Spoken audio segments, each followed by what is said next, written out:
ಸಕಲೇಶಪುರ ತಾಲೂಕಿನಲ್ಲಿ ಮಳೆ ಅಡಚಣೆ ನಡುವೆಯೂ ಎಸ್ಐಆರ್ ಪ್ರಕ್ರಿಯೆ ಯಶಸ್ವಿಯಾಗಿ ನಡೆಯುತ್ತಿದೆ ಎಂದು ಉಪವಿಭಾಗಾಧಿಕಾರಿ ಹುಲ್ಲುಮನಿ ತಿಮ್ಮಣ್ಣ ಹೇಳಿದ್ದಾರೆ. ಮಳೆಯ ಅಡಚಣೆ ನಡುವೆಯೂ ತಾಲೂಕಿನಲ್ಲಿ ಎಸ್ಐಆರ್ ಪ್ರಕ್ರಿಯೆ ಯಶಸ್ವಿಯಾಗಿ ನಡೆಯುತ್ತಿದೆ ಎಂದು ಉಪವಿಭಾಗಾಧಿಕಾರಿ ಹುಲ್ಲುಮನಿ ತಿಮ್ಮಣ್ಣ ಹೇಳಿದ್ದಾರೆ. ಪಟ್ಟಣದ ಮಿನಿ ವಿಧಾನಸೌಧದಲ್ಲಿ ಆಯೋಜಿಸಲಾಗಿದ್ದ ವಿವಿಧ ರಾಜಕೀಯ ಪಕ್ಷಗಳ ಎಸ್ಐಆರ್ ಸಮನ್ವಯ ಸಭೆಯನ್ನು ಉದ್ದೇಶಿಸಿ ಮಾತನಾಡಿದ ಅವರು, ತಾಲೂಕಿನಲ್ಲಿ ವಿಪರೀತ ಮಳೆ ಮತ್ತಿತರ ಪ್ರಕೃತಿ ವಿಕೋಪದ ನಡುವೆಯೂ ಎಸ್ಐಆರ್ ಪ್ರಕ್ರಿಯೆ ಯಶಸ್ವಿಯಾಗಿ ನಡೆಯುತ್ತಿದೆ. ಸಕಲೇಶಪುರ ವಿಧಾನಸಭಾ ಕ್ಷೇತ್ರದಲ್ಲಿ 285 ಮತಗಟ್ಟೆಗಳಿದ್ದು 2,05,262 ಮತದಾರರಿದ್ದು ಒಟ್ಟು 2,03,151 ಗಣತಿ ನಮೂನೆಗಳನ್ನು ವಿತರಣೆ ಮಾಡಲಾಗಿರುತ್ತದೆ. 98.97% ಗಣತಿ ನಮೂನೆ ವಿತರಣೆಯಾಗಿದ್ದು, ಮನೆಗಳಿಗೆ ಬೀಗ ಹಾಕಿರುವ ಕಾರಣಗಳಿಂದ 1.3% ನಮೂನೆ ವಿತರಣೆ ಬಾಕಿ ಇದೆ. ಒಟ್ಟು 58,578 ಗಣತಿ ನಮೂನೆಗಳ ಗಣಕೀಕರಣ ಆಗಿದ್ದು, ಆನ್ಲೈನ್ ಮೂಲಕ 118 ನಮೂನೆಗಳು ಸ್ವೀಕೃತವಾಗಿದೆ. ಈ ತಿಂಗಳ 29ರವರೆಗೆ BLOಗಳು ಮನೆ ಮನೆಗೆ ಭೇಟಿ ನೀಡಿ ಗಣಕೀಕರಣ ಮಾಡಿದ್ದಾರೆ. ಮೃತಪಟ್ಟವರು, ಬೇರೆ ಕಡೆ ಹೋದವರು ಸೇರಿದಂತೆ ಒಟ್ಟು 696 ಮಂದಿಯನ್ನು ಅನರ್ಹರೆಂದು ಗುರುತಿಸಲಾಗಿದೆ.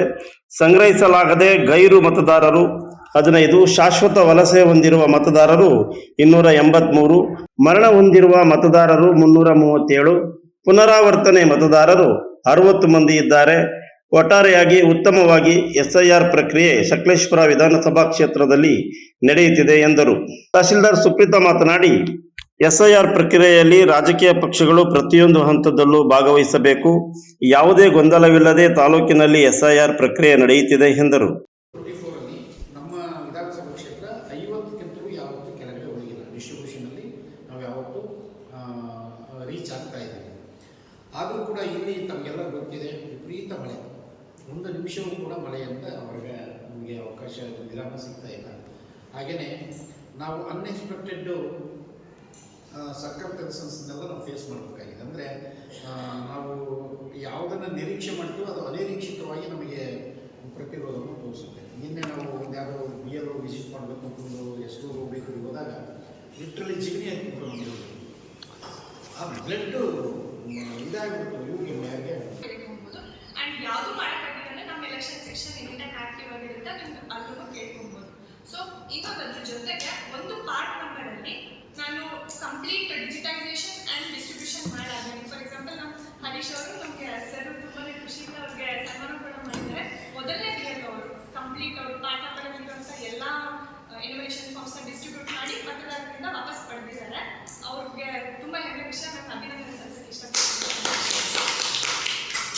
ಸೊ ಇವಾಗ ಇವ್ರು ಏನು ಮಾಡ್ಬೇಕಂತಂದ್ರೆ ಅವ್ರ ಡೀಟೇಲ್ಸ್ ಕೊಡ್ತಾರೆ. ಆ ಕಾರ್ಯದಲ್ಲಿ ಅವ್ರು ಮಾಹಿತಿ ಕೊಡ್ತಾರೆ. ಆ ಪಾರ್ಟ್ನಲ್ಲಿ ಇಷ್ಟು ಮತದಾರರು ಇದ್ರು, ಇಷ್ಟು ಡೆತ್ ಕೇಸಸ್ ಇದೆ, ಇಷ್ಟು ಆಬ್ಸೆಂಟಿ ವೋಟರ್ಸ್ ಇದ್ದಾರೆ, ಇಷ್ಟು ಜನ ಶಿಫ್ಟ್ ಆಗಿದ್ದಾರೆ ಅಥವಾ ಇಷ್ಟು ಜನ ಡೂಪ್ಲಿಕೇಟ್ ಇಟ್ಕೊಂಡಿದ್ದಾರೆ, ನನ್ಗೆ ಇಷ್ಟು ಮಾತ್ರ ಟ್ರೇಸಬಲ್ ಸಿಕ್ಕಿದೆ, ನಾನು ಇಷ್ಟು ಮ್ಯಾಪ್ ಮಾಡಿದ್ದೀನಿ, ನಾನು ಏನು ಮಾಹಿತಿ ನಮಗೆ ಡ್ಯಾಶ್ ಬೋರ್ಡಲ್ಲಿ ಬರುತ್ತೆ. ಕನ್ಸೈನ್ಡ್ BLS ಅವರಿಗೆ ಆ ಮಾಹಿತಿ ಕೊಡ್ತಾರೆ.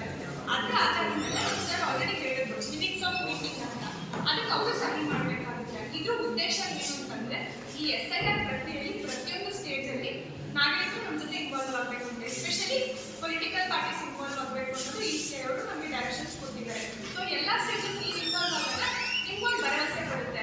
ಇಲ್ಲ ಅಂತಂದರೆ ಏನೋ ಮಾಡ್ತಿದ್ದಾರಪ್ಪ ಎಸ್ಐಆರಲ್ಲಿ ಅಂತ ನಾವು ಗೌಪ್ಯತೆಯಿಂದ ಇಟ್ಟಾಗ ನಿಮಗೂ ತುಂಬ ಅಪನಂಬಿಕೆಗಳಾಗಿರ್ಬೋದು ಅಥವಾ ಬೇರೆ ಥರ ಡೌಟ್ಸ್ ಆಗಿರ್ಬೋದು ಬರ್ಬೋದು. ಸೊ ಆಲ್ ಸ್ಟೇಜಸಲ್ಲಿ ನೀವು ಇನ್ವಾಲ್ವ್ ಆಗಬೇಕು ಅನ್ನೋದು ನನ್ನ ರಿಕ್ವೆಸ್ಟ್. ಸೊ ಇವಾಗ ಅವ್ರು ಮಾಡಿ ಈ ಸಂದರ್ಭದಲ್ಲಿ ಇಒ ಗಂಗಾಧರ್, ಚುನಾವಣಾ ಶಾಖೆಯ ಶಿರಸ್ತೇದಾರ್ ಜನಾರ್ದನ್, ಶಿಕ್ಷಣ ಇಲಾಖೆಯ ಹರೀಶ್ ಜಮನಹಳ್ಳಿ, ಕಾಂಗ್ರೆಸ್ ಪಕ್ಷದ ಮುಖಂಡರುಗಳಾದ ಉದಯ್, ಕುಶಾಲಪ್ಪ, ಬಿಜೆಪಿ ಮುಖಂಡರುಗಳಾದ ಒಳಲಹಳ್ಳಿ ಅಶ್ವಥ್, ಅಗ್ನಿ ಸೋಮಶೇಖರ್, BSP ಮುಖಂಡ ಕಲ್ಗಣೆ ವೀರೇಶ್ ಸೇರಿದಂತೆ ಇತರರು ಹಾಜರಿದ್ದರು.